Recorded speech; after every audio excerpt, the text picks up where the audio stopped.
naluswe nesivusa akhe. Hayi la ngiyalahla. Andifundisa anihola nifundise naluswe nesivusa akhe. Inkosi sibuye sihlangane wakuthixo anganawe akhohlise akusese wakuthixo anganawe. Yesu kodwa manje basefathi ngiliqule la ngalequlu ngale kubhalwe kula uNkulunkulu akabe nani anihola nifundise naluswe nesivusa akhe. Inkosi bena linjalo size sibuye sihlangane phambi kwakho uNkulunkulu. Size sibuye sihlangane inkosi bena injalo asilekeli. Size sibuye sihlangane phambi kwesinyalo uNkulunkulu. Size sibuye sihlangane inkosi ibe nani uNkulunkulu abe nani mwalihaphazinkosi ani konezingalweni. Inkosi ibe nani njalo.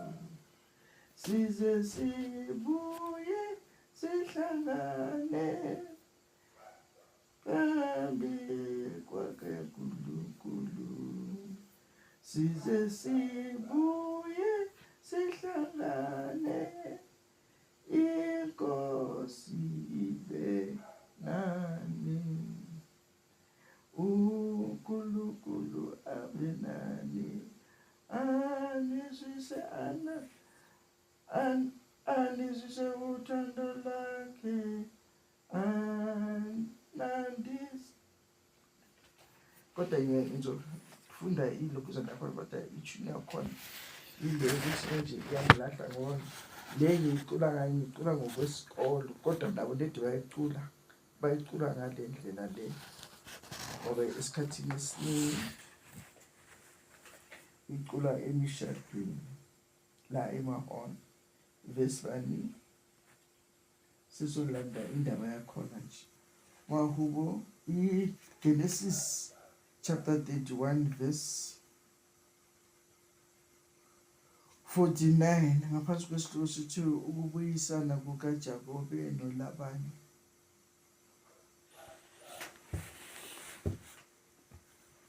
Nemisipha futhi ngokuba wathi uJehova makalinde phakathi kwami nawe lapho sisingasabonani. Uma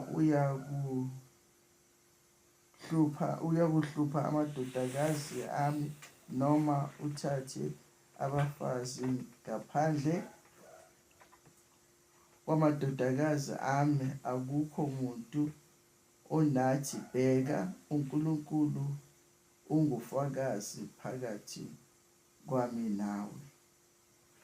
La kwakungamazwi kaLabani noJakobe masibehlukana ehamba ukuthi uNkulunkulu abe nabo abalinde abalondoloze baze babuye bahlangane.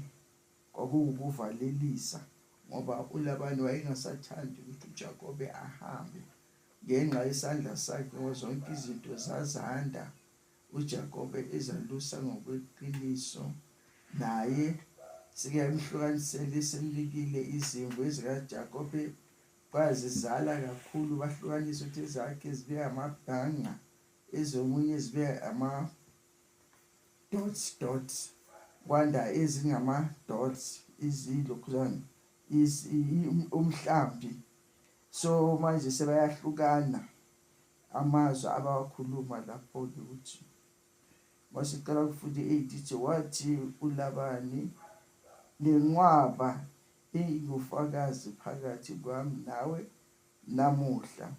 Ngalokho igama layo laqanjwa ngokuthi iGaledi.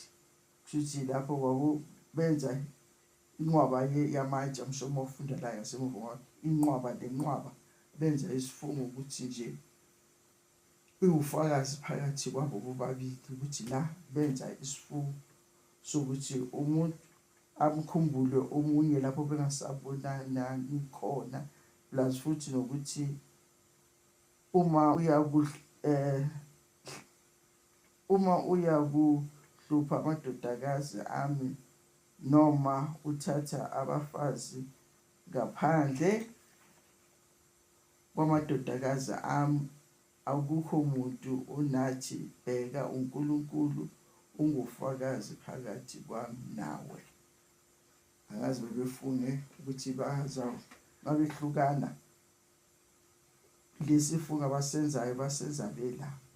Naye ngiyamuze uyafunga ukuthi uma ethatha abafazi abanye ngaphandle kwamadodakazi akhe, azi ukuthi bebefunga phambi kwaNkulunkulu, bebengazifungisi bona bodwa, bebefunga phambi kwaNkulunkulu.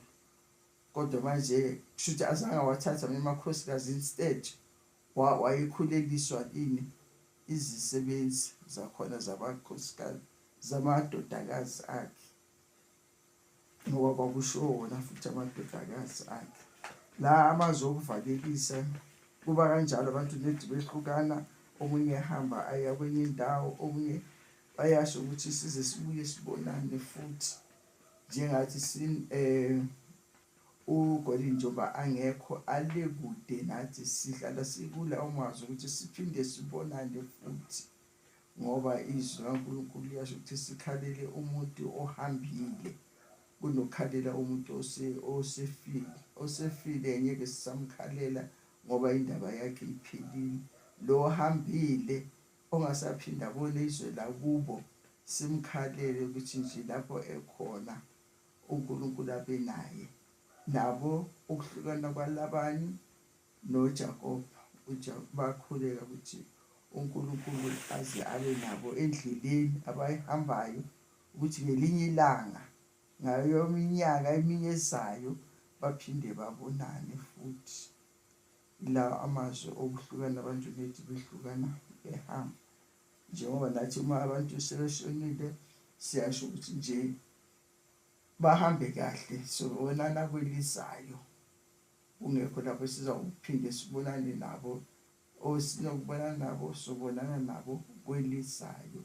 Ngokwenyama angeke sakwazi ukubonana nabo until size sifike. Angazi uma sifike lapho mhlawumbe sababona, asasi ngoba nangu ulokhuzana isicebi sabona ulokhuzana uLazaro. Ubunje abantu wayebona uLazaro nesicebi bahleli ngokuhlukana, omunye elekufeni omunye esekuphileni. Osekufeni ukhalila uLazaro ukuthi aqinise umuntu wakhe amgqugquzise. Kushuthi kuba khona indawo enjalo uma unobubi or kunani, lapho nibonana khona ukuthi omunye unangongale omunye ungapha. Ingakho silangazelela ukuthi sifike ezulwini. La mazwi kube siwasho ngokwempela ukuthi sizohlukana sobonana kwelizayo. Uma sihambe kahle emhlabeni sizobonana kwelizayo, nalo hambile ehambe kahle sizobonana kwelizayo. Kodwa uma kungekho lokho phakathi kwethu, akukho ukubonana futhi ngale kwelizayo. Amen. Amen.